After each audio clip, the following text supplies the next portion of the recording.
You're standing in the kitchen on a weekday morning, coffee in one hand, phone in the other. You check your bank balance, see your paycheck sitting there, and feel that small wave of relief. Everything's fine. You've got a job, a stable one. And yet, there's this quiet tension you can't quite explain. Like if one small thing went wrong, the whole picture would wobble. Here's the uncomfortable truth most people never say out loud. The riskiest financial asset you own isn't your investments, your debt, or even your spending habits. It's your stable job. I know that sounds backwards. We're taught from a young age that stability is safety. Get a good job, hold on to it, don't rock the boat. If you do that, everything else will fall into place. But what I want to show you today is why that belief quietly breaks down in the real world and why so many intelligent, responsible people still feel financially fragile despite doing everything right. This isn't about fear, it's about clarity. Because once you see the mechanism underneath stability, you can finally stop blaming yourself for a pressure that was never personal to begin with. Let's start with how we're taught to think about risk.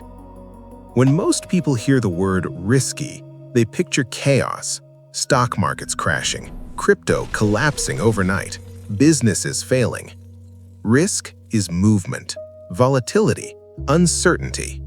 Meanwhile, your job feels calm, predictable. The same calendar, the same salary, the same routine.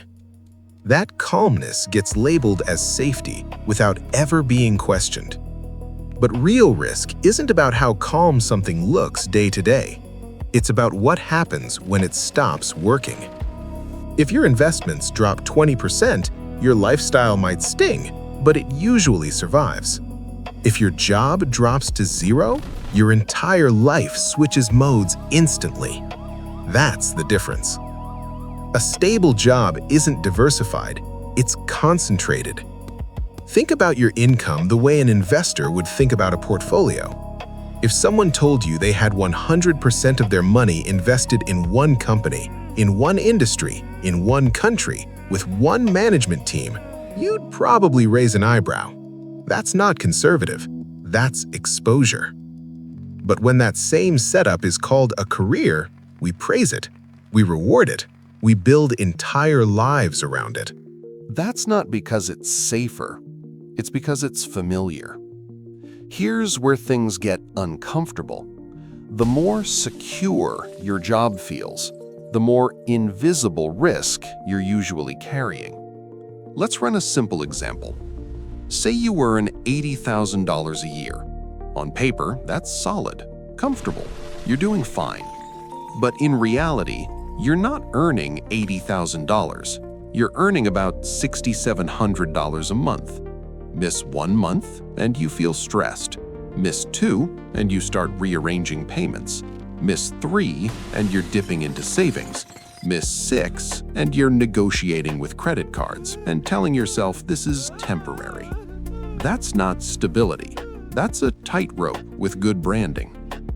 And here's the part people miss. The system quietly encourages this setup. When all your income comes from one place, your behavior changes, not because you're weak, but because you're human. You tolerate more nonsense, you delay hard conversations, you accept workloads that quietly expand.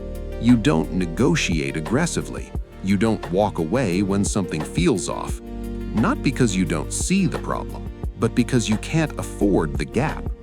That's survival mode. Survival mode narrows your thinking. It makes you prioritize continuity over optimization, safety over growth, short-term certainty over long-term resilience. And once you're in that mode, it's incredibly hard to build your way out because the very thing draining your energy is also the thing you depend on. Here's a number that reframes this. In the US, roughly 70% of households rely on a single income for the majority of their cash flow. That means one employer controls housing, healthcare, food, insurance, debt payments, and peace of mind. You don't need a recession to break that. You just need a reorg, a manager change, a budget cut, a strategic realignment. And when that happens, something interesting occurs. All the choices you made when your income felt safe suddenly reveal their real cost. The car payment that fit your salary, the apartment chosen for convenience, the lifestyle calibrated perfectly to one paycheck. Those weren't bad decisions, they were logical decisions given incomplete information. This is what I mean by invisible risk. It doesn't feel risky until it's already happening. Now, let's talk about why this structure feels so normal. Most of us were raised with a very specific story. Specialize, be reliable, and everything will work out. That story made sense in a different economy, one with pensions, long-term employment, predictable career ladders. But modern jobs don't behave like that anymore. They behave more like subscriptions, at will, easily canceled, quietly repriced through inflation. If inflation runs at 3% and your raises average 2%, you're moving backward even though your title is moving up. Over 10 years, that gap compounds. The lifestyle that once felt comfortable starts feeling tight, even though you're doing better on paper. And when income feels steady but expenses creep upward, something subtle happens. You stop thinking in terms of resilience and start thinking in terms of affordability. This is where the monthly payment illusion sneaks in. You don't ask, what happens if my income stops? You ask, can I afford this right now? So you commit future flexibility to present stability. A $500 car payment doesn't feel dangerous when your paycheck is reliable, until it isn't. Then, that payment isn't transportation, it's gravity. Stack enough of those decisions, and you've built a life that requires your job to exist. Not thrive, just exist. You're no longer working to build options, you're working to keep the structure standing. Here's a simple comparison that flips the frame. Imagine two people earning the same $90,000 a year. Person A earns all of it from one job. Person B earns $70,000 from a job and $20,000 from other sources. Same income, very different risk. Person A loses their job and loses 100% of their income. Person B loses their job and loses about 78%. That difference isn't just mathematical, it's psychological. One person panics, the other plans. This is the real divide, survival mode versus growth mode. And notice something important. Person B didn't quit their job. They didn't gamble everything on a dream. They just weakened the monopoly that one paycheck had over their life. That's the countermove, not escape, redundancy. The same principle that keeps airplanes flying and data centers online, no single point of failure. But culturally, we don't celebrate redundancy. We celebrate titles, promotions, visible success, things that look impressive but often increase dependence. Here's the identity layer underneath all of this. Your job isn't just income, it's how you explain yourself. It's how you justify your stress, your city, your lifestyle, your exhaustion.